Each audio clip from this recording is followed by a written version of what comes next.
फिर होली रोज बढ़ाई जाती है। 1 महीना तक बराबर लकड़ियों का ढेर बढ़ाया जा रहा है।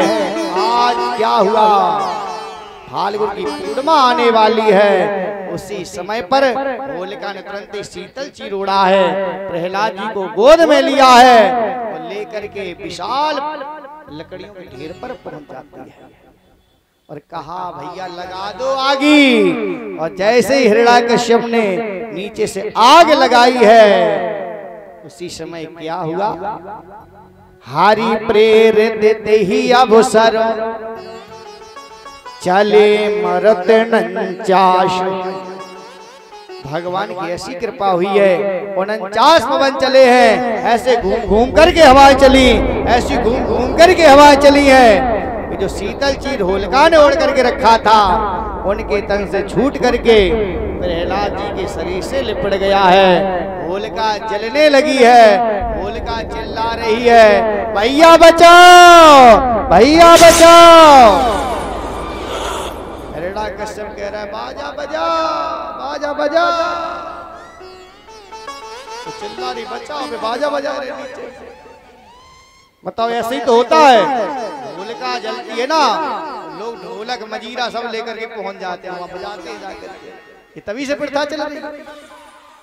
होलिका जल करके भस्म हो गई, वो जलना ही पड़ेगा। क्यों? जो अपराध भगत सन करही, राम रोष पाप के सोई जरही। जो भगवान के भक्त को सताएगा ना, तो समझ लेना उस पापी को भगवान की क्रोध अग्नि में जल करके भस्म होना ही पड़ेगा, उसे कोई बचा नहीं सकता। होलिका जल करके भस्म हो जाती है। हिरण्याकश्यप ने जैसे देखा, अरे एक ही हमारी बहन थी, उसको भी इसने जला करके समाप्त कर दिया है, अब इसको स्वयं मारेंगे, छोड़ेंगे नहीं। तुरंत इसने एक अग्नि खम्भ तैयार करवाया। प्रहलाद देख ले अग्नि खम्भ को, ये तो नाम छोड़ दे, और नाम अगर नहीं छोड़ेगा आज तेरा संसार छूट जाएगा, हम इससे खम्भे से बांध करके मारे। और जैसे प्रहलाद जी ने खम्भे की तरफ देखा, ये तो अग्नि खम्भ तैयार है। प्रहलाद जी ने जैसे ही गौर से देखा, तो भगवान चींटी बन करके खम्भे पर आ जाते हैं, और चींटी बन करके भगवान बार बार ऊपर जा रहे हैं, बार बार नीचे आ रहे हैं, बार बार ऊपर जा रहे हैं, बार बार नीचे आ रहे हैं। प्रहलाद जी बोले वारे भगवान, हम तो जानते थे अग्नि खम्भ होगा, और अग्नि पर चींटी कभी जीवित रह नहीं सकती है, जल जाएगी, मर जाएगी। तो आप बार बार ऊपर बार बार नीचे, हम जानते हैं आप मेरा साथ कभी छोड़ने वाले नहीं है। हिरण्याकश्यप बोला प्रहलाद, खम्मा से बातें ना करो, हमसे बातें करो, बता मरेगा या नहीं मरेगा। प्रहलाद जी बोले पिताजी, जब तक मेरा राम नहीं मरेगा तब तक ये प्रहलाद मर नहीं सकता। हिरण्याकश्यप ने कहा बता तेरा राम है तो है कहाँ, पहले तुम्हारे राम को मार दें, उसके बाद हम तुम्हें को मार दें। प्रहलाद जी ने कहा पिताजी मेरा राम, हाँ हाँ बताओ ना। पिता तुम हूँ मेरा और पिता हम हूँ मेरा में है, ना मानो तो खाम में लख लीजिए। जो आपने अग्नि खम्भ तैयार किया मुझे मारने के लिए, इस अग्नि खम्भ में भी मुझे मेरा भगवान दिखाई पड़ रहा। हिरण्याकश्यप तो वैसे ही परेशान था, उसने तुरंत म्यान से तलवार निकाली इस खम्भे में। हाँ पिताजी इस खम्भे में भी है, और तुरंत तलवार का प्रहार आज जैसे ही खम्भे में किया है, खम्भा फट जाता है। जैसे ही खम्भा फटा, गड़ गड़ गड़ानो खम्भे फाटो चर चराय के, निकसियो नर नाहर को रूप अति भयावनो। कट कट कट कटावे दाड़े लप लप लप लपावे जीव, अदर फर फरानो मानो आयो ब्यालू है। बोले नरसिंह भगवान की जय हो। खम्मा जैसे फटा गड़गड़गड़ाहट हुई है, नरसिंह भगवान प्रकट हो जाते हैं। और जैसे नरसिंह भगवान प्रकट हुए, नरसिंह भगवान ने दौड़ करके हिरण्याकश्यप को पकड़ लिया, गोद में लेकर के महल के मुख्य दरवाजे की देहरी पर बैठे। बता दुष्ट कहेंगे, अब तू कैसे बचेगा? तू बच नहीं पाएगा, तुझे मैं मार दूंगा। हिरण्याकश्यप ने कहा, महाराज आप मुझे कभी मार नहीं पाएंगे। भगवान ने कहा, क्यों? बोले, हमारे पास ब्रह्मा जी के वरदान हैं, और जब तक कोई वरदान पूरे नहीं करेगा तब तक मैं मर नहीं सकता।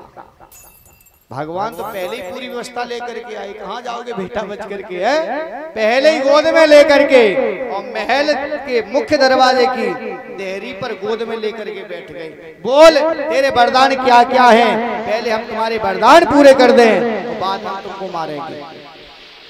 हिरण्याकश्यप ने कहा, सुनो महाराज हमारे वरदान कि ऊपर मरूना में और नीचे मरूना में, ना हम ऊपर मरेंगे ना नीचे मरेंगे। भगवान का देख ले, आसमान में है, पृथ्वी पर है, पाताल में है, तू है कहाँ? हिरण्याकश्यप बोला, महाराज न तो आसमान में, ना पाताल में, ना पृथ्वी पर, आपकी गोदी में बैठा हूँ। वरदान पूरा, बिल्कुल वरदान पूरा। और बताओ कि भीतर मरूना में और बाहर मरूना में, ना हम भीतर मरेंगे और ना हम बाहर मरेंगे। भगवान ने कहा, देख लो भीतर हो या बाहर हो। अब भीतर देखे तो आंगन दिखाई पड़े, और बाहर देखे तो चबूतरा दिखाई पड़े। भगवान ने कहा, बताओ भीतर हो या बाहर हो? महाराज न भीतर है न बाहर, बीच देहरी पर। भगवान ने कहा, वरदान पूरा। हाँ प्रभु, ये भी वरदान पूरा। और बताओ, दिन में न मरूं, निश में न मरूं में, ना हम दिन में मरे और ना हम रात में मरे। भगवान बोले, देखो बेटा ये दिन है या रात्रि है। हिरण्याकश्यप ने जैसे सूर्य नारायण को देखा तो सूर्य नारायण एकदम लाल हो चुके थे, अस्त होने वाले थे। भगवान ने कहा, बताओ दिन है या रात्रि है? हिरण्याकश्यप बोला, महाराज न तो दिन है ना रात्रि है, दिन और रात्रि की संधि करने का समय है, इसे संध्याकालीन बेला बोलते हैं। न दिन माना जाएगा न रात माना जाएगा, ये संध्याकालीन बेला।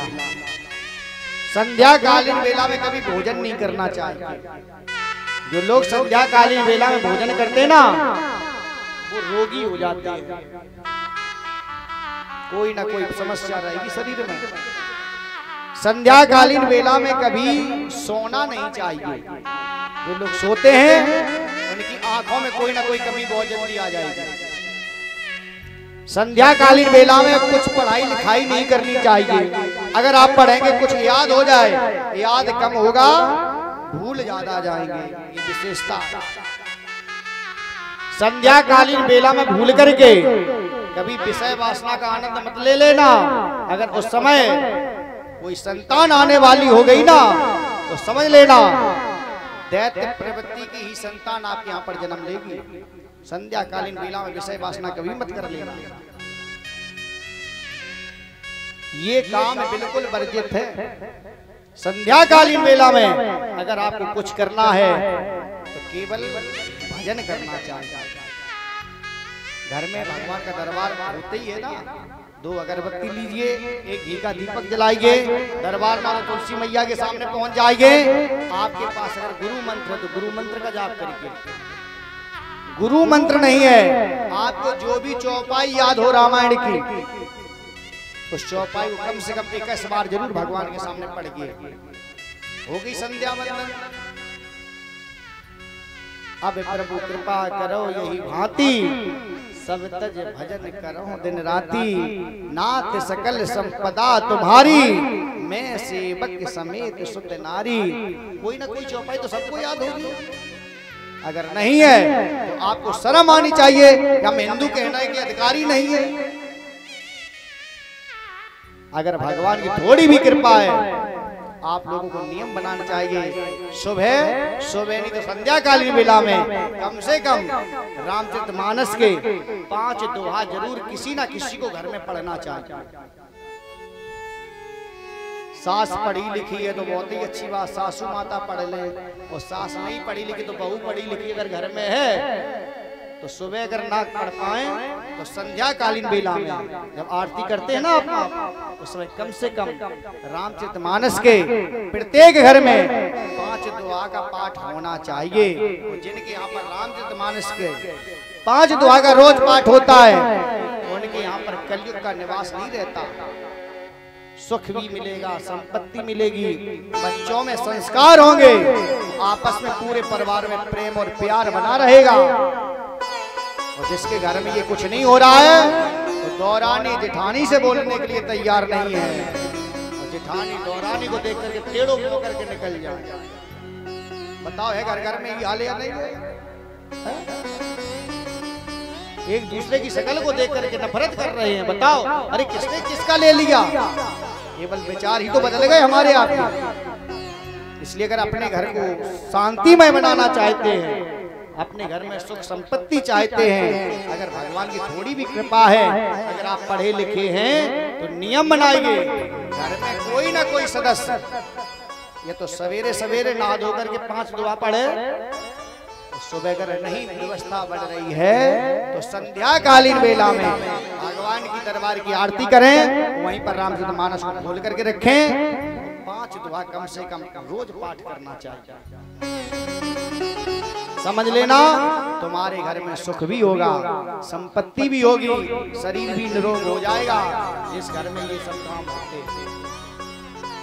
ऐसा नहीं है कि ना हो रहा हो, हर गांव में 2-4 लोग ऐसे होते हैं कि जिनके यहाँ नियम चल रहा है। हम तो हर गांव में रोज नए नए गांव में जाते हैं, हमने ऐसी ऐसी बहुओं को भी देखा है कि चाय बाद में पी रही हैं, इतनी जल्दी से जागती हैं कि समय पर पूरा काम कर लेती हैं, और सवेरे सवेरे 5 दुआ का पाठ भी कर लेती हैं।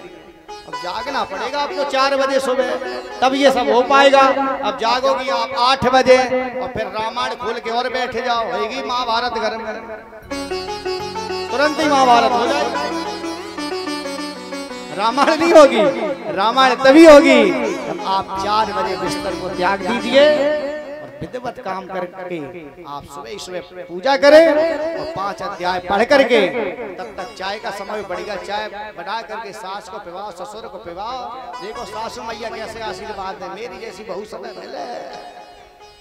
वो तो 8 बजे सोए के जगरी बोली रामायण पढ़ लेंगे, होगी महाभारत घर में। बोली वृंदावन बिहारी लाल की जय हो। कथा प्रसंग पर आई। हिरण्याकश्यप ने कहा महाराज न तो दिन है न रात्रि है, ये संध्याकालीन बेला है, दिन और रात्रि के मिलान करने का समय है, संधि करने का समय है। इसको न दिन में जोड़ा जाता है न रात्रि में जोड़ा जाता है। भगवान का वरदान पूरा हो गया। हाँ प्रभु वरदान पूरा। और बताओ जीव से न मरूं न निर्जीव से मरूंगा मैं, ना हम जीव से मरे और ना निर्जीव से मरे। तो भगवान ने बड़े बड़े नाखून दिखाए, देखो बेटा ये जीव है या निर्जीव है। हिरण्याकश्यप ने कहा जो बड़े बड़े होते ना फैशन वाले, सूप नखा वाले, इनको काट के फेंक दो कोई दिक्कत नहीं, क्यों ये निर्जीव होते हैं। और जो साफ सुथरे रह जाते हैं ना शेष, इनमें अगर ब्लेड लग जाए ना तो आपको पता स्वयं लग जाएगा ये जीव है या निर्जीव है। वरदान पूरा, बोले ये भी वरदान पूरा। और बताओ, बोले हिंदी में 12 महीना होते हैं, इन 12 महीना में किसी भी महीने में हमारी मौत नहीं होगी। भगवान बोले हम 13वां महीना तैयार कर देंगे। तो भगवान ने 13वां महीना आप लोग जान गए होंगे, जिसको अधिक मास बोलते हैं, पुरुषोत्तम मास बोलते हैं, मलमास बोलते हैं, तो लगभग 34 साल में आ जाता है। ये भगवान ने हिरण्यकश्यप को मारने के लिए अधिक मास बना दिया। बोले वरदान पूरा? हाँ महाराज वरदान पूरा। और बताओ महाराज, और तो सब ठीक है, लेकिन सबसे कठिन वरदान शेष रह गया है। कौन सा? बोले नर से मरूं ना मैं, पशु से मरूं ना मैं। ना हम नर से मरेंगे, ना हम पशु से मरेंगे। भगवान अभी तक गोद में लिए बैठे थे, अब भगवान ने इसको गोद से खड़ा किया है। भगवान ने कहा बेटा सामने खड़े हो जाओ। सामने हिरण्यकश्यप को खड़ा किया, सामने स्वयं खड़े हो गए। देखो बेटा, हम नर हैं या हम पशु हैं? हिरण्यकश्यप नीचे देखे तो नर दिखाई पड़े, ऊपर देखे तो शेर दिखाई पड़े, नीचे देखे ऊपर देखे, ऊपर देखे नीचे देखे। हिरण्यकश्यप देख रहा है। भगवान ने कहा देखने से काम नहीं चलेगा, पहचान गए मैं नर हूं या पशु। हिरण्यकश्यप बोला महाराज हम समझ नहीं पा रहे, जब नीचे देखता हूँ आप नर दिखाई पड़ते हैं, जब हम ऊपर देखते हैं तो आप पशु दिखाई पड़ते हैं, सिंह दिखाई पड़ते हैं। महाराज न तो आप नर हैं, ना आप पशु हैं, आप महाराज नर सिंह बन करके आए हैं। भगवान ने कहा वरदान पूरा? हाँ महाराज वरदान पूरा। भगवान ने तुरंत इसके पक्षस्थल को दृढ़ कर दिया है, इसका पक्षस्थल फाड़ दिया, इसका जीवन समाप्त हो गया है। भगवान को इतना क्रोध है, इतना क्रोध है कि भगवान के आंखों में आंसू की जगह खून बरस रहा है। किसी की हिम्मत नहीं पड़ रही है तो नरसिंह भगवान के सामने पहुंच जाए, किसी की हिम्मत नहीं पड़ रही। सभी देवी देवता ये दृश्य देख रहे हैं, अरे कौन जाए इनके सामने, कौन जाए, ये तो बहुत गुस्सा में है। ब्रह्मा जी तुम ही चले जाओ, इनके क्रोध को शांत कर दो जाकर के। ब्रह्मा जी बोले हम नहीं जाएंगे। बोले क्यों?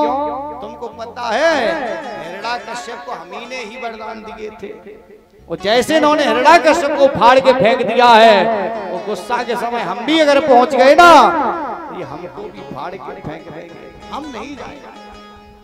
तो कौन जाए? गणेश जी से कहा आप चले जाओ, इनके क्रोध को शांत करो जाकर के। गणेश जी बोले हम नहीं जाएंगे। बोले क्यों? बोले सवारी कमजोर है।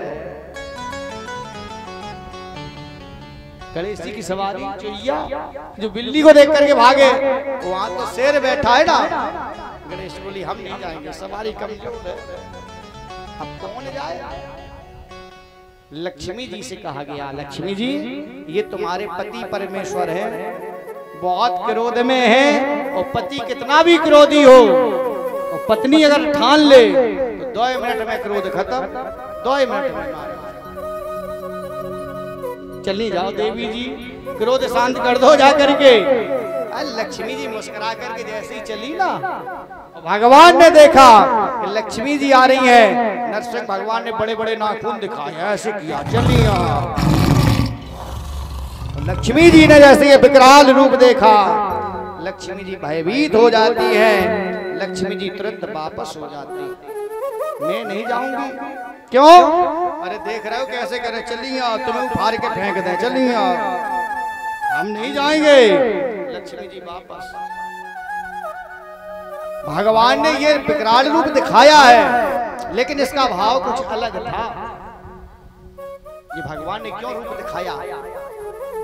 एक बार लक्ष्मी मैया क्षीर सागर में भगवान नारायण की सेवा कर रही थी, चरणों को दबा रही थी, हाथों को दबाते दबाते बोली हे नारायण तुम्हारे हाथ कितने कोमल हैं। आप कहते हैं हम बड़े बड़े दुष्टों को मार देते हैं, लेकिन मुझे ये विश्वास नहीं हो रहा है कि आप इतने कोमल अंग वाले बड़े बड़े दुष्टों को कैसे मारते होंगे, मुझे विश्वास नहीं हो रहा है इस बात। तब भगवान नारायण ने कहा, लक्ष्मी जी मौका मिलेगा तो बता देंगे कि हम दुष्टों को कैसे संहारते हैं। आज भगवान ने वही विकराल रूप दिखाया। लक्ष्मी जी, सज्जनों के लिए हम पुष्प के समान हैं, वो दुष्टों के लिए हम वज्र के समान हैं। ये रूप देख लो मेरा, हम दुष्टों को मारते हैं, हम भी ऐसे ही विकराल रूप धारण कर लेते। इसलिए भगवान ने ये रूप दिखाया। किसी की हिम्मत नहीं पड़ रही है कि जो भगवान के पास चला जाए और भगवान के क्रोध को शांत कर दे। जा करके सभी लोग बोले, देवी देवता बोले, प्रहलाद भैया, प्रहलाद भैया, तुम्हारे कारण ये अवतार हुआ है, तुम ही चले जाओ, तभी इनका क्रोध शांत हो सकता है। निकट जाओ प्रहलाद तुम, हमें सब देवे डरा तुम। निकट गए प्रहलाद तब, प्रभु भूले नाही समान। सभी लोगों ने प्रार्थना की, प्रहलाद भैया चले जाओ, चले जाओ, क्रोध शांत हो जाएगा, तुम्हारे कारण इनका ये अवतार हुआ है। प्रहलाद जी ने तुरंत हाथ जोड़े, सर को नीचे किया है और भगवान की शरण में जैसे जाना चाहते हैं। भगवान ने देखा मेरा भक्त आ रहा है। भगवान दौड़ करके प्रहलाद जी को उठा करके गले से लगा लेते हैं, गोद में लेकर के बैठ जाते हैं। और जिस प्रकार से एक गऊ चाट चाट करके अपने बच्चे को प्रेम और प्यार करती है ना, उसी प्रकार से नरसिंह भगवान अपनी जीभ से प्रहलाद को चाट चाट करके प्रेम और प्यार कर रहे हैं। फूट फूट करके रोने लगे, बेटा मुझे क्षमा कर देना, मुझे क्षमा कर देना। बोले प्रभु प्यारे, कोमल अंग हैं तुम्हारे, हाय दुष्टि असुरों ने बिदारे, मम एक नाम गाने में, गिर से गिरायो, गज पैर से रुदायो, हायो अग्नि खम्मे में बंधायो, कमी रखी ना सताने में, और से लगायो लिपटाए प्रभु बार बार, करुणा स्वरूपी प्रभु करुणा दिखाने में, मंजुल मुखार बिंदु चूमे चूमे राघव कहें, क्षमा करो पुत्र मुझे देर हुई आने में। धन्य प्रहलाद की भक्ति, भक्त भगवान से क्षमा मांगते हैं। आज भगवान स्वयं भक्त से क्षमा मांग रहे हैं, क्षमा करो पुत्र मुझे देर हुई। हम तुम पर बहुत प्रसन्न हैं बेटा, तुम्हारे जैसा सर्वस्व न्यौछावर करने वाला मुझे कहाँ भक्त मिलता है। तुमको जो भी वरदान चाहिए वो हमसे वरदान ले लो, हम वही तुमको वरदान दे देंगे। प्रहलाद जी बोले, महाराज मुझे वैसे कोई भी वरदान नहीं चाहिए, क्योंकि आपके केवल दर्शन हो गए हैं, मुझे आप चाहिए, आपसे कुछ नहीं चाहिए। ये प्रेम की पराकाष्ठा होती है, जहाँ सच्चा प्रेम होता है वहां पर मुझे आप चाहिए, आपसे कुछ नहीं चाहिए। समझ लेना ये सच्चा प्रेम है। जहाँ आपसे चाहिए वहाँ प्रेम नहीं है, वहाँ तो एक व्यवहार है। प्रहलाद ने कहा, जब आप मिल गए महाराज, अब आपसे क्या चाहिए, मुझे तो आप चाहिए। भगवान ने कहा नहीं, हम तो मिल ही गए हैं, लेकिन और भी कुछ अगर तुम्हारी कामना हो तो वो कामना हमको बता दीजिए, हम वो भी आपकी कामना पूरी कर दें। धन्य प्रहलाद जैसे बेटा का होना। हिरण्याकश्यप ने कितना सताया, कितना दंड दिया है, लेकिन फिर भी क्या मांग रहा है भगवान से, प्रभु अगर देना चाहो तो बस इतनी कृपा कर देना, मंजुल हमारे पिता आपने शत्रु बैरी को दीजिए नाथ स्वाधाम दे दीजियो। महाराज जो हमारा पिता है आपका शत्रु है, अगर कुछ मुझे देना चाहते हो तो ये वरदान दे दो कि हमारे पिता को आप अपना धाम दे देना, और कुछ भी नहीं चाहिए, कुछ भी नहीं चाहिए। भगवान ने जैसे सुना, भगवान फूट फूट करके रोने लगे, बेटा तुमने ये क्या मुझसे मांग लिया है? जिस वंश में, जिस कुल में तुम्हारे जैसा एक भी भक्त मेरा जन्म ले लेता है, उस कुल की, उस वंश की 21 पीढ़ियां अपने आप हमारे धाम में चली जाती हैं। ये सत्यता है कि जिस वंश में, जिस कुल में भगवान के भक्त का अगर जन्म हो जाए, कुलम पवित्रम जननी कृतार्था वसुंधरा पुण्यवती च एनो, कुल पवित्र हो जाता है, माँ की कोख धन्य हो जाती है। जिस माँ के गर्भ से भगवान के भक्त का जन्म हो जाए, वही माँ माँ कहलाने की अधिकारिणी है, जिसने एक बेटा को भक्ति से जोड़ दिया हो, जिसके गर्भ से भगवान के भक्त का जन्म हो गया। पुत्रवती जुबती जग सोई, रघुपति भगत जासु सुत होई। वास्तविक वही माँ माँ कहलाने के अधिकारी है। देखो तुम्हारे पिताजी हमारे धाम में जा रहे हैं, और प्रहलाद अगर तुम चाहो तो तुम्हारे पिता को पुनः हम जीवन दान दे सकते हैं। प्रहलाद जी ने कहा अगर आपने मेरे पिताजी को पुनः जीवन दान दे दिया तो क्या फिर मरेंगे नहीं? भगवान ने कहा मरना पड़ेगा। अच्छा महाराज, जब हमारे पिताजी दोबारा मरेंगे तो क्या उस समय आप उनको अपनी गोद में लेकर के बैठे होंगे या नहीं बैठे होंगे? भगवान ने कहा कोई भरोसा नहीं, पता नहीं हम कहाँ भटक रहे होंगे। प्रहलाद जी ने कहा प्रभु इससे अच्छी और क्या मौत हो सकती है कि जिस व्यक्ति की मौत भगवान की गोद में हो, जिसके प्राण भगवान की गोद में निकल जाए, वो मौत मौत नहीं होती है, साक्षात उसका तो मोक्ष हो गया है। इससे अच्छी और क्या मौत हो सकती है? आज प्रहलाद जी पर भगवान ने कृपा की है, जाओ आज के बाद तुम देवताओं के राजा कहलाओगे। आज तुरंत राजतिलक कर दिया है, और नरसिंह भगवान अंतर्धान हो जाते हैं। बोली नरसिंह भगवान की जय, प्रहलाद जी महाराज की जय। कहने का तात्पर्य आज की कथा को विराम किया जा रहा है। कल कथा का चतुर्थ दिवस है।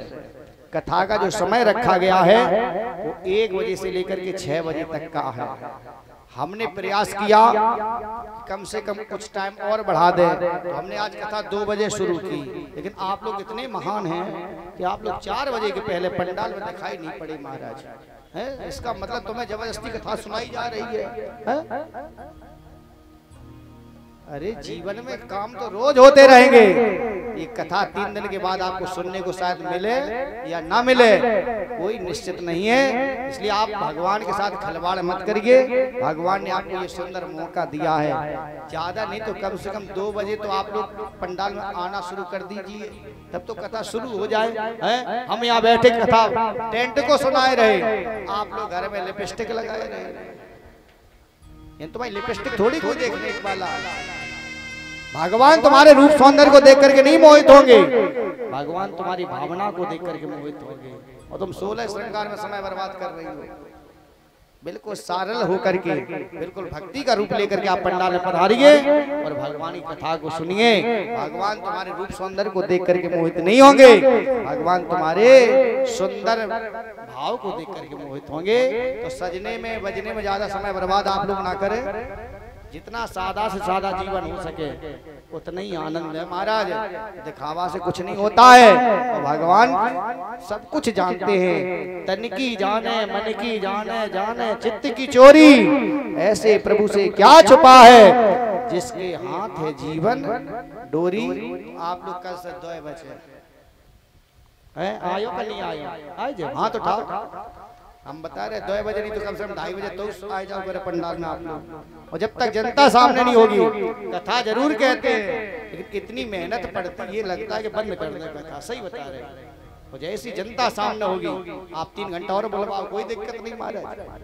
तो आप लोग भगवान की कृपा को पा करके वो हम पर भी इतना एहसान कर दो कि अगर आप लोग जल्दी से आ जाओगे तो अच्छे मन से कथा शुरू हो जाएगी। आप नहीं आओगे तो हमें तो अपनी ड्यूटी निभानी है, उसके बाद और कोई देखेंगे जाके। तो कल कथा का चतुर्थ दिवस है। सर्वप्रथम गजेंद्र मोक्ष, सागर मंथन, बलि बावन चरित्र, सूर्यवंश की कथाएं, रामावतार की कथा होते हुए सायंकालीन बेला में बड़े धूमधाम के साथ में लीला पुरुषोत्तम कन्हैया जी का जन्मोत्सव मनाया जाएगा झांकी के द्वारा। आप सभी लोग माताएं बहनें कल आप बिल्कुल 2:30 बजे तक पंडाल में आने का प्रयास करें। और जिनके पास पीली पीली साड़ी हो तो पीली पीली पहन के आओ। बेटा यूट्यूब बंद कर दो, प्राइवेट बातें हो जाएंगी, सब लोग सुन रहे हो।